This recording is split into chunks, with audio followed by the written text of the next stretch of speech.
아는 기자, 시작하겠습니다. 정치부 송천욱 기자가 나왔습니다. 네. 자, 송 기자, 네. 우리 조작하고 왜곡은 좀 다른 부분이 있잖아요. 그렇죠. 여권에서는 통계 조작 의혹이라고 많이 부르는데요. 문재인 정부가 통계를 진짜로 조작한 정황이 있는 건가요? 네, 물론 아직 감사가 진행 중이라서 명확한 결과가 나온 건 아닌데요. 네. 다만 이게 통계 수치를 조작해서 바꿨다기보다는 통계 조사 방법 등을 통해서 입맛에 맞는 수치를 산출해내면서 왜곡을 했다는 의혹에 감사원은 무게를 두고 감사를 벌이는 것으로 전해집니다. 통계 왜곡의 위험성에 대해선 이 같은 지적이 나옵니다. 우리는 정책을 잘했는데 통계가 이상하다 해가지고 통계를 바꿔버리면은 잘못된 정책을 수정할 수가 없습니다. 정책이 실패를 했는데 그거를 수정하지 않으면 한국 경제는 계속 망가지는 거고. 자, 앞서도 전해드렸습니다만 통계청 감사를 진행하면서 문재인 정부 시절에 대통령 수석 비서관들을 잇따라 소환할 거다 이런 얘기가 나오는데요. 네, 맞습니다. 일단 지금 감사원은 이미 문재인 정부 시절에 재직을 했었던 이 강신욱, 황수경 전 통계청장 조사를 모두 조사를 했고 예. 이어서 통계청 직원들에 대한 조사도 마쳤습니다. 소득주도 성장의 설계자로 알려진 홍장표 전 경제수석이 조만간 조사를 받을 예정이고 조금 전 보도해드린 대로 황덕순 전 일자리 수석도 비정규직 통계지표 개입 의혹과 관련해 감사원 조사 대상으로 검토되고 있습니다.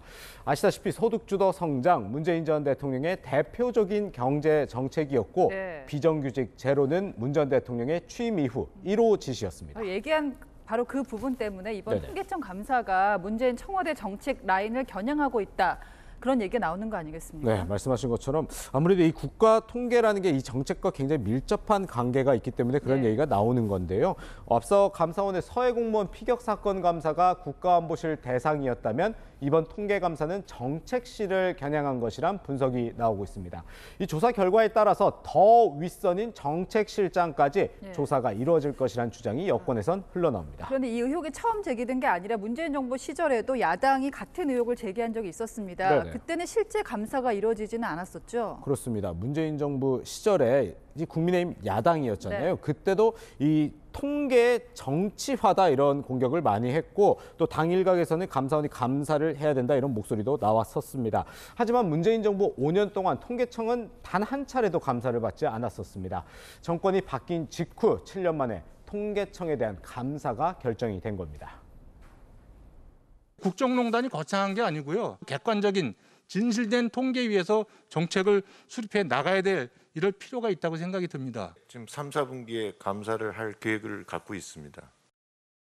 자, 이렇게 되니까 통계 감사를 두고 여권에서는 국정농단이다, 국기문란이다 이런 좀 강한 표현까지 나오고 있는데요. 맞습니다. 오늘 고위당정협의회가 열렸었는데요. 여기서도 이 통계 왜곡 의혹에 대해서 국민의힘이 심각한 국기문란이라면서 강력한 대응을 주문했고 정부는 적극 검토, 대응하겠다고 밝혔습니다.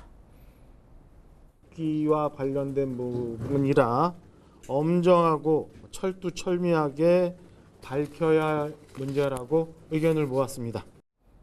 네, 원희룡 국토교통부 장관은 SNS에 문재인 정부가 정권 유지를 위해 부동산 관련 통계를 인위적으로 조작했다면 그것은 바로 국정농단이라고 적었습니다. 안보에 이어서 정책실까지 이제 감사원의 감사가 문재인 정부 전반으로 확산되는 분위기인데요. 네네. 야당이 된 민주당의 반발이 거셀 텐데 어떻습니까? 그렇습니다. 민주당은요, 이 먼지 털기식 감사를 통해서 정치 보복을 하고 있다 이렇게 주장하고 있습니다. 윤석열 정권 들어서 전 정부의 정책이나 모든 사안에 대해서 감사와 수사를 진행하겠다라고 하는 것이 그대로 엿보인다라고 하는 것이 전반적으로 민주당의 어떤 시각을 바라보는 거고요.